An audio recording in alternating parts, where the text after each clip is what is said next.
Hey guys, what's up? Danny here. Today I'm gonna be talking about laws of power and how Trump used laws of power to become successful. And now this is actually gonna be very interesting. So look, basically he put never outshine the master. At best, Trump rarely abides by this law. He represents himself as a master of many things and won't let voters on the campaign trail forget it. To Trump, Trump is the master and it's who he is.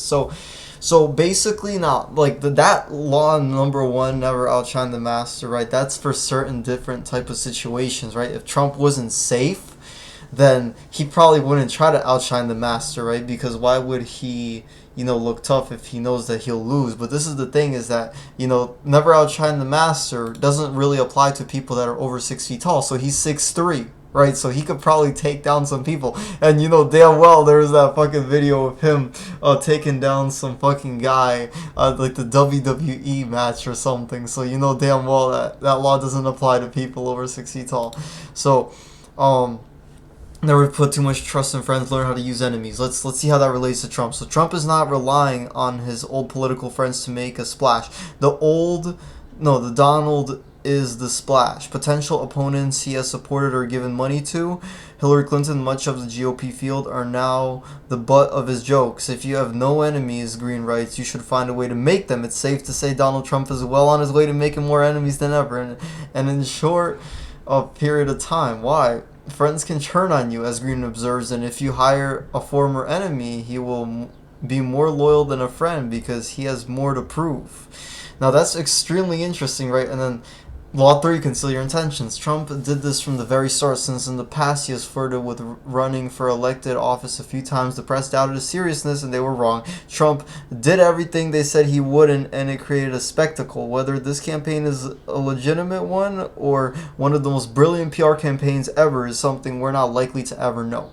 Law 4, always say less than necessary. This is one of Trump's areas of specialty. When asked at a town hall meeting recently whether he put out comprehensive plans, and by comprehensive we're talking 6-page plans on other policy issues, Trump demurred, saying less than necessary provides flexibility, and as Green writes, even if you are saying something banal, it will seem original if you make it vague, open-ended, and sphinx-like.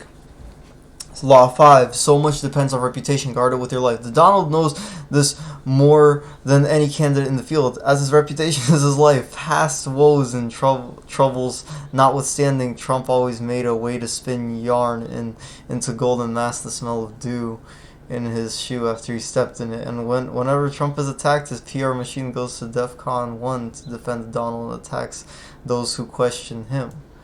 Right? Court attention at all costs. I don't think this needs any further explanation. Yeah.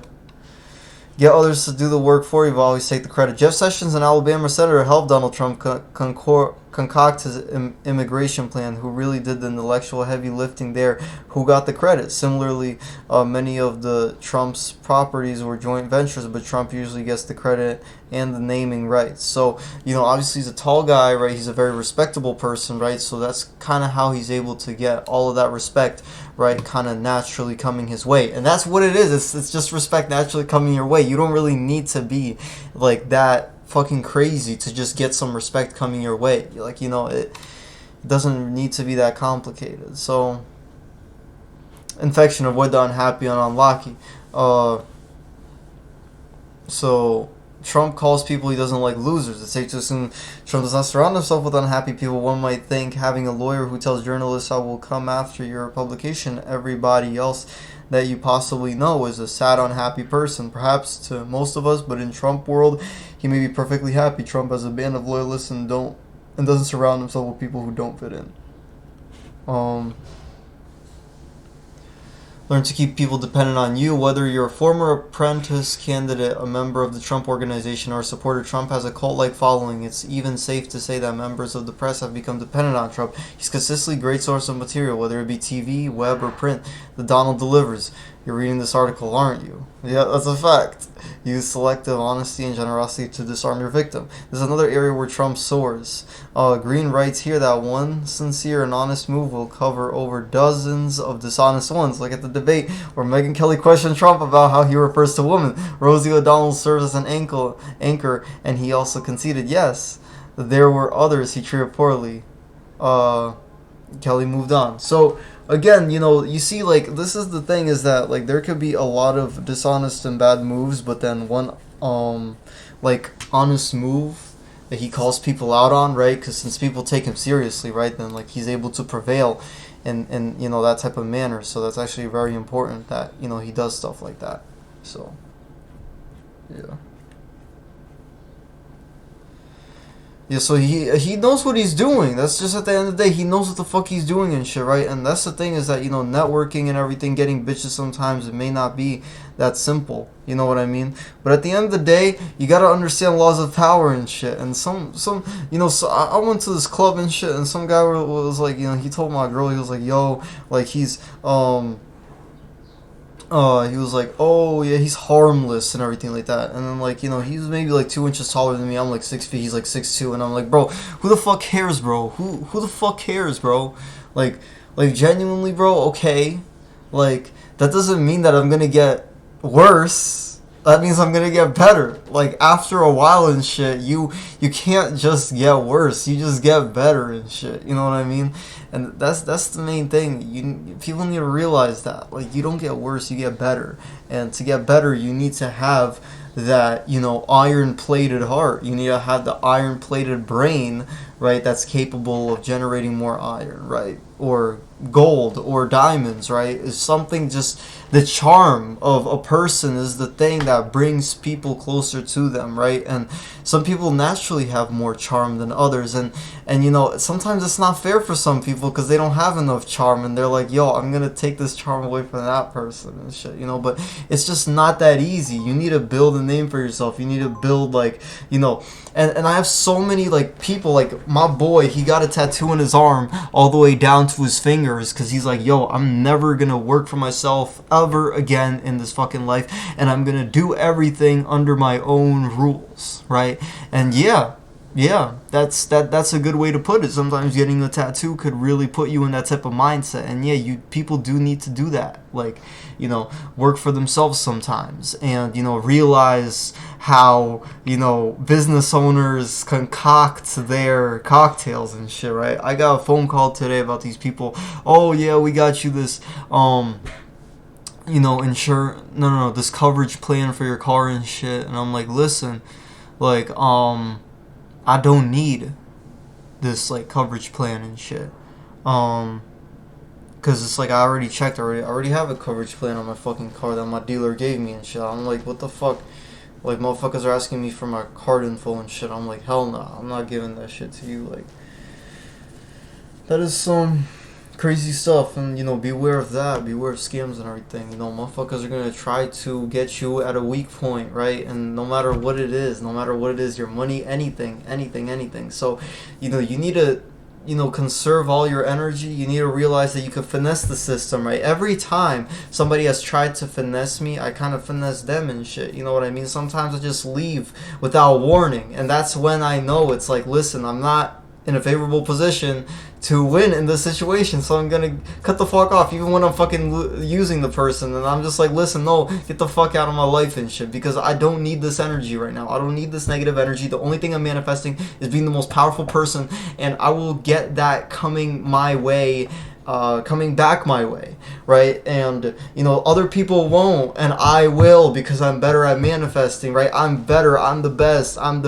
right? You write that shit down 100 times on paper, right? You are the best, right? Then that means that you will be the best. And so there's so many things that, like, you could mentally work on yourself, you could physically work on yourself. I physically went to the gym today. You see me, I got energy. That's the main thing, is that when you genuinely have so much energy, then why the fuck are people not going to want to be around you, right? You go through a workout and you're like, oh, I'm tired right now, right? But then eventually, right, you don't, like, you feel better after the workout. And why is that? Why do you feel better? Well, it's mainly because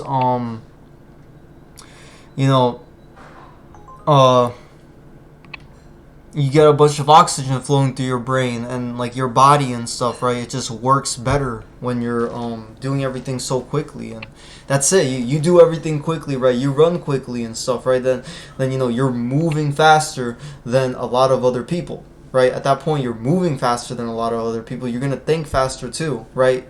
You know, you breathe a lot of oxygen, boom, boom, boom, all that. It correlates with each other. It correlates with each other, and that's the main thing. And even like no fap, no jerk off, none of that shit, right?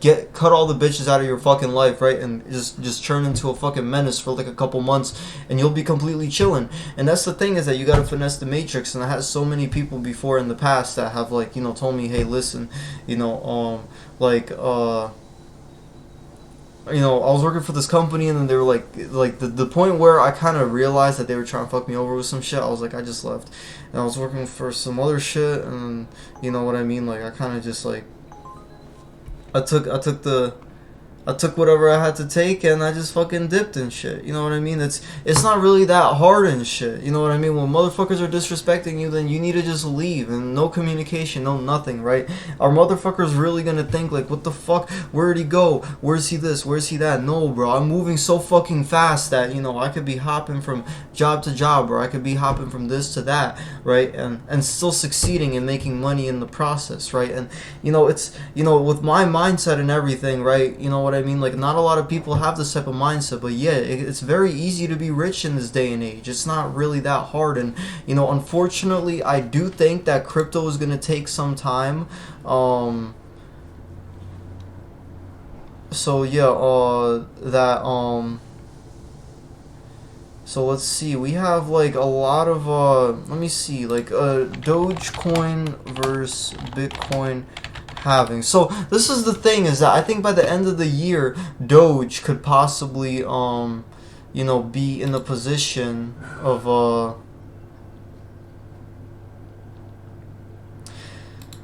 now here's the thing, right? You look at all these charts and stuff, it kind of gives you a little bit of anxiety, low key. Like, yeah, that actually does give me a little bit of anxiety, I'm not even gonna lie. Is that you see how here the Bitcoin halving happened around literally the middle of this, and then it went up about 6 months later. Here, yeah, literally the same shit. It happened around April, and then it went up like literally on New Year's of 2021. And so, you know, that this is the main thing, is that I do think that there are going to be some hiccups here with, like, you know, how the price moves and shit. So you see how that's like 6 months every time it goes up. But here, you know, we had the Bitcoin halving, and then the Doge price did spike up a little bit, right? That was actually a pretty big spike relatively. And then, you know, right here before the halving happened, we did experience a spike. But then obviously, you know, because of these other cycles, right, you could see that there's still a lot of time for the crypto to really go down.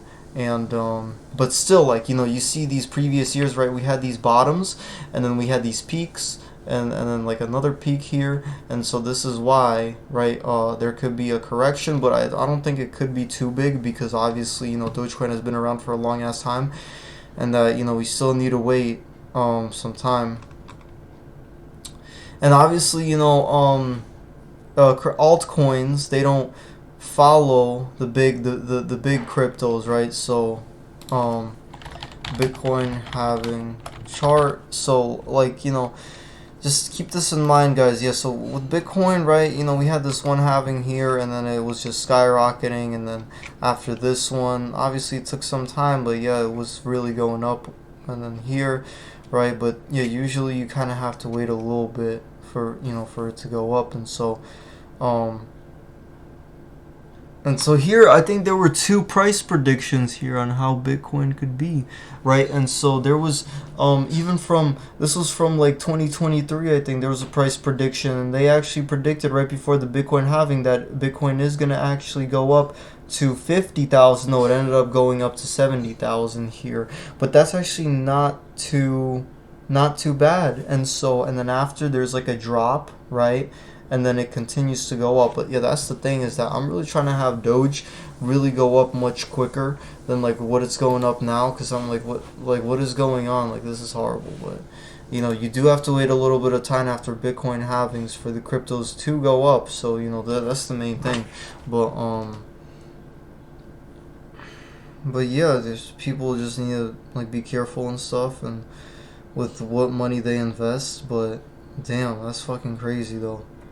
Dogecoin is really down for real. But, you know, like Shiba Inus might go up faster than Doge itself, you know, and you know because of the current Dogecoin price. Let me see, current. You know, this could, mean something in the right direction, right? The fact that Doge is already starting to go up even before, the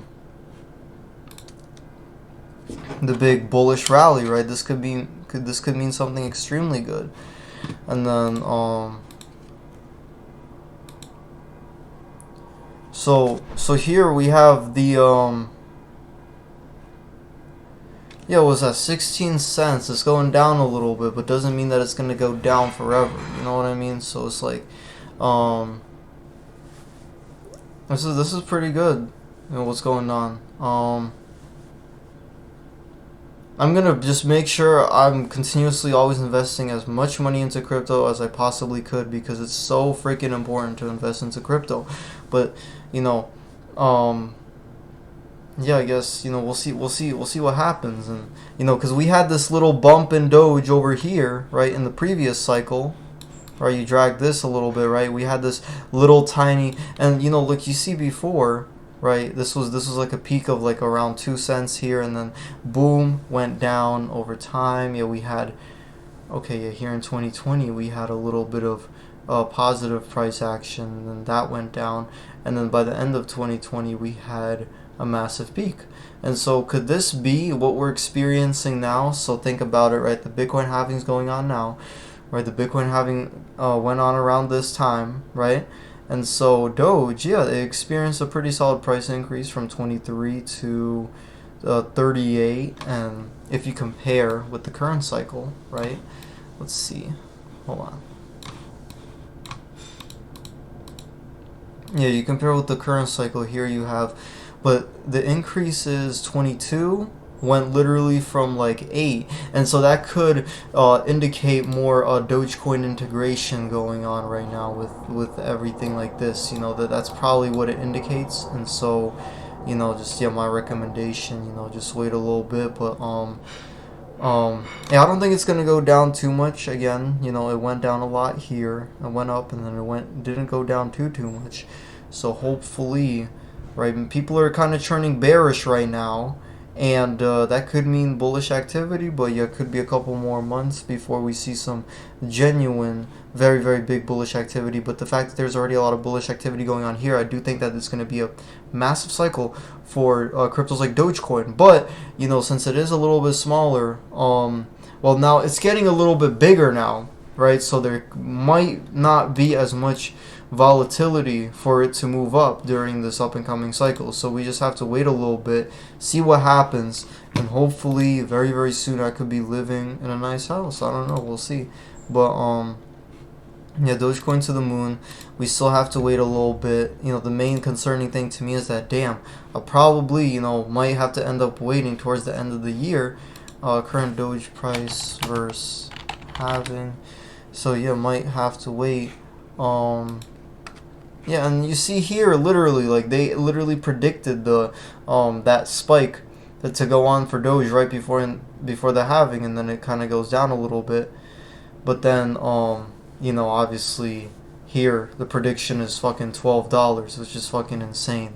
And you see this cycle was it moved up faster than what it was here, so it's so unpredictable. You really can't tell when Doge is going to be skyrocketing. But you could definitely tell that there's two of these different high levels, and it did remain at Doge remained at a very high level of around 65 cents for literally a month or two. So that's a lot of time for people to sell and take their profits, so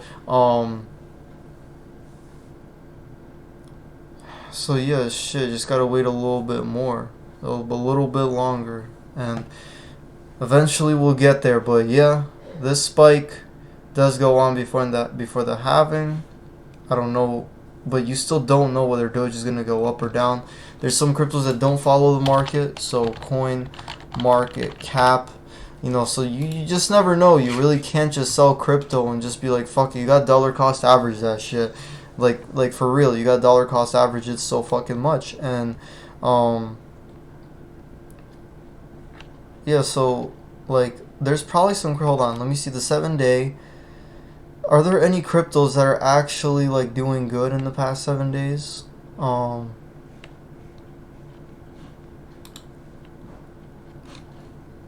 no, that one doesn't count.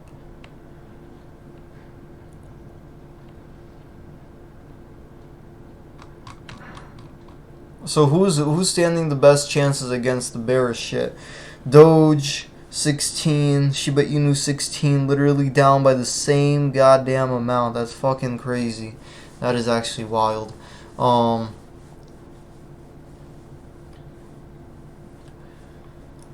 Gotta save all my goddamn money right now, for real. Floki, yo, this shit could be crazy. This shit could go bonkers. That's it. You know what I mean? Obviously, you want to trade this shit probably on a trusted exchange, but damn, like, look at that.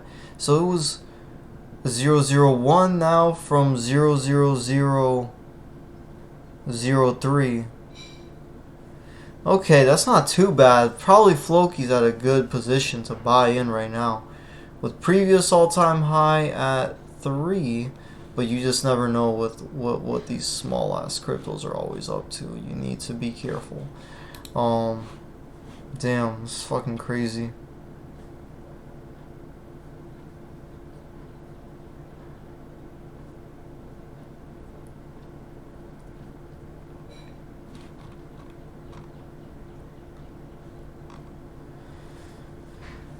See, Bitcoin SV is doing good relatively compared to other cryptos. That's pretty interesting. Core, why is it doing so well? Hold on, let's see this. Oh, it's starting to rally all of a sudden for no goddamn reason. That's actually really weird. I do not associate with cryptos like that. They're on some weird stuff. Maker is priced at $3,000. Wow. But nah, this just isn't it. It's barely any increase in this.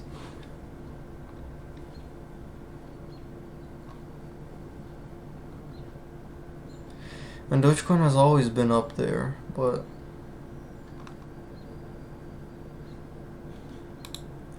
Cardano, let's see what the halving is in 2 days. 2 days, 22 hours. Wow. That's crazy. So we're literally there. We're literally there. Cardano was doing well. Now started to go down. Let me see. What happened? Yeah, during the halving, it was up. It was up literally in 2020. It literally started going up a little bit, and then it goes down. And then, obviously, altcoin season, boom, takes off in January. So, could be possibly by the end of the year when all the altcoins do increase by a massive amount. And here, I don't think Doge is going to go down too much, to be honest with you. But damn, like, that's crazy, though. That is crazy. I don't know. I still got to wait. We still got to wait for crypto to really skyrocket. And that's the unfortunate thing. But, you know, with Bitcoin, though, speaking of Bitcoin, like, it really just made its new all-time high before the Bitcoin halving. So that's how you know that crypto prices, they're always going to be very variable, and you can't just depend on one thing. And, you know, there was a Bitcoin halving here in 2020, right? Bitcoin kind of just continued to go up, and obviously doesn't follow altcoins. It's a little bit different. So yeah, that's my video update for you guys. I hope you guys enjoyed this video. Have a great day, and peace out.